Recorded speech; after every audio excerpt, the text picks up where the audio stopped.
Hey guys, sorry for not updating you in a while, but it's been really busy. We've been working in the workshop quite a bit, and I think the main reason we're not posting videos on YouTube is I really don't like the editing. It takes up so much time and I don't have it. So to update you guys, where is it? There! It's here. It actually is here. We got the CNC. We've been working on it. It's been a love-hate relationship with it. Let me get you guys a couple of shots. It's had issues, to say the least, but we've been able to fix all the issues until now, and at the moment I am really enjoying it. It is run on Linux CNC at the moment, Mocapy, so we can use that screen easier. Main issues we have with them is leakage. The thing leaks like a sieve. I think I spent at least 4 bottles of silicone, like you see here, and on the insides, back sides, over there, and just all around. And I still have some leaking, like you can see here. It is still a bit gooey, so it leaks in there. I had some worked on the electrical cabinet. That is more mine than the machine ever was, but more of that in a bit. First off, that is what we've been making on the machine now, and these are keycaps. These are keycaps for on mechanical keyboards, and that's what I'm making now. Show you. What do you guys think of that? Got some different finishes, different styles. This is a smooth one. Just need to clean them off a bit. This is like a patterned one. It's got red anodizing, black anodizing. We got blanks. These I think really cool. These are they look stonewashed, but they're withered. They're actually acid bathed to get them like this. They look really awesome though. So these will be up on our website soon, when we get our website up. I hope today or tomorrow that get the website up. You've even got our name in there on the inside. I don't know if you guys can see it, if I put it in the light maybe. Let's see. There, you see it? There you go. It's done with a tiny end mill though. About tooling, I mean, we bought some tooling. I've gone crazy on tooling. Got me one of those cabinet plates. Just build a shelf, got some rails, and we got some cool tooling in there. I mean, we got some tiny stuff. Look at this thing here. That one is a 0.5 millimeter. Like, I don't know if it even wants to focus on it.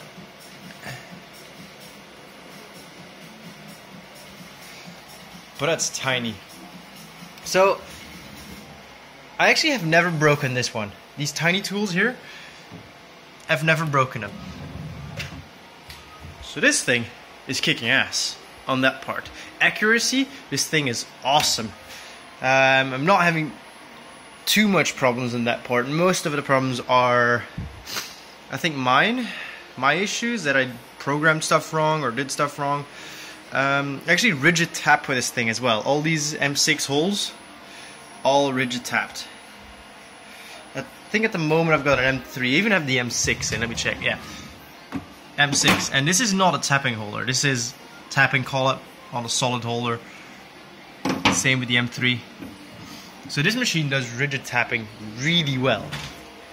And the first time it scared me shitless because most of the time I tap blind holes, and I didn't set a extra height for the tap. So basically I drilled to 20 millimeters deep, and then I tapped to 20 millimeters deep, and I didn't know there was any, like, that you had to offset your height of your tap a bit, because the spindle doesn't stop instantly, so it went down like 0.5 millimeter more, snapped the tap off. So I had to redo that. Keep that in mind. Yeah, this is the palette for the keycaps. I run about 24 on these. As far as the machine, what are the big issues that we've had? big issues are things like their, let me think if I can show you guys if I push it back. Like it's quick though, the machine is quick. It's really snappy. But the biggest issue that I've had are these guys. Where are they? There. These little buggers. There's should be two here. There's one, there should be another one here. And there's one more here. And you can see this one is already activated. That one's broken. So what the problem was with these is you've got 3 switches on every axis. This one is the negative limit. Then you've got on the left side the homing one, and on the right side the positive limit. These things are actually not waterproof, which is awful, because you can imagine coolant running down these things continuously and chips falling on them, and they're inductive sensors. They're a pain in the ass. I actually took out the positive one and just took it out completely because it was dead. This one is dead as well. I just disabled it in programming so that Linux CNC doesn't shit about it. Then the homing switch still works. I still need that to home a machine every time. And what I did is I opened the switch up and I threw epoxy in there to hopefully seal it. And it's been working ever since. I hope it keeps working. Again, other parts are sealing, like you can see silicone over there, and yes, the machine is a bit dirty right now because I've been using it all day. This thing is annoying as well. They've got like these shelf rails to mount the door on, and they got one up here and one down here under this. I put this on myself, and I'll explain in a minute why. But you can imagine you're milling and you close your door and you got coolant splattering all the way up here into the back of your machine, and chips fly on your window. Your chips fall down, they go down, and they go in between here. And I'll show you in the back here you can see the window. This is your rail, and all your chips fall on top of your rail and get in between the bearings of this slider. So I don't have it as much with aluminium, but with steel, this thing would bind up like there's no tomorrow. It would just, I had to take this whole thing apart, take out the window to be able to clean the slider and actually make the door go open and close again. So what I did is I bought these rubber sealing strips. They're like for under doors, and I just riveted them to the table here. So when you close the window, chips run down and they hit the rubber, and then they fall back into the chip bin, and they don't fall onto the rail, mostly. I did a wiper here as well, because when you open the door and it's full of coolant, as you see I have a bin under there, it used to just flow down, and after a whole day of milling, this bin was about full. So that's about 3 liters of coolant just from opening and closing the door. That's now reduced to, I think, 50 milliliters or something that drips off just with this like squeegee. It's the same thing as this, it just trimmed the rubber back, and it acts like a squeegee. When you open and close the door, it just wipes the coolant off, and I have no problems anymore. Other problems that I've had, I think that's actually most of them. Let me quickly think. One of the upgrades I did is, this is my touchscreen though, I didn't buy their touchscreen because they've got an integrated computer. I wanted my own computer. This is temporary. I know it's a server, but temporary. One of the upgrades I did as well is this. I made a new coolant manifold because the one they supply is just in and one out, and that was not enough. I actually want to up the pump as well, because it's like I think it's like a 12-liter pump. It's a tiny thing. That's the pump. It is like tiny, and it's not enough. So I'm going to upgrade that guy as well in the future. The chip tray is pretty cool. This is their chip tray. This is loose, so you can take it out. You got 2 handles on the side. This is their coolant tank. I think it holds like 60 liters of coolant, up to 60 liters. So yeah, normally the backside is closed off, and then you do it from the front. So you lift it up here, and you pull it out. You can see the coolant underneath there. I'm not going to do it now because it makes a mess. I actually put a big tub underneath here. When I pull it out, that all the coolant drips into the tub and all over the floor. But yeah, sealing is definitely something. Like you can see here, there's silicone everywhere. When you get it, seal the shit out of it. Every crack you see, put silicone in it and seal it up, because it's gonna leak. It's gonna leak like a sieve. Oh yeah, one of the mods I did as well was really handy, and I'll show you on the other side. There's more light.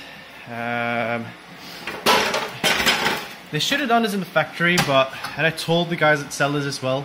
I told them all my problems, and I hope they fix some by the time you guys maybe get one of these machines.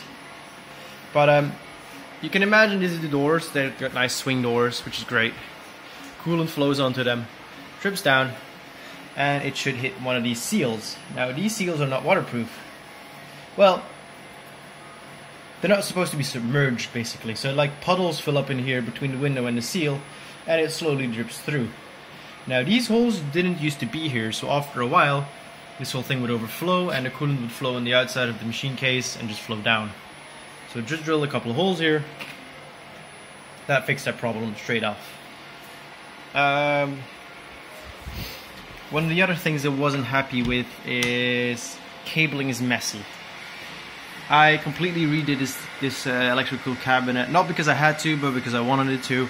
It works just fine as you get it, but I'm an electrician.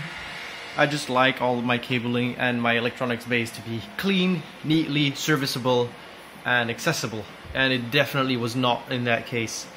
So I took it out, rewired it completely, reorganized components. If you follow me on Instagram, you can see all that going on, and that just made it way better. Is there anything else I did apart from sealing, fixing? I don't think so. Oh yeah, belts. When you get the machine and you didn't get any spare belts, I've got the servo spindle, but you can get like a normal 3-phase motor. This is servo spindle, right? And it's driven through a timing belt from here to the actual spinner cartridge, which is in my case a BD30, and there's a timing belt in there. Now if you live in Europe, they're actually hard to get.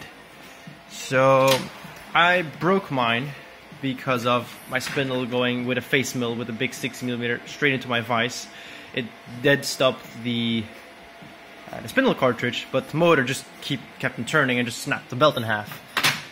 And these are, let me see if you guys can get them, these belts, like they're HTD 560 and 5Ms, and they're supposed to be 20 high.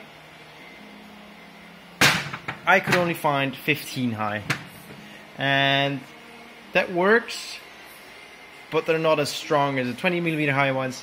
Actually ended up making them send me a couple of new ones. But if you're gonna buy the machine, make sure you have a couple of spare of these, because if these snap, you're down, and you're gonna be waiting for a part that is like what, 10 euros for a couple of them.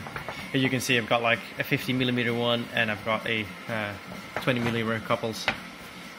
So I've got a bunch of spares now, just in case if it snaps. Extra tooling in here. If you're in Europe and you're still looking for a tooling supplier, I use Hoffmann, and Hoffmann sells German-based web shop.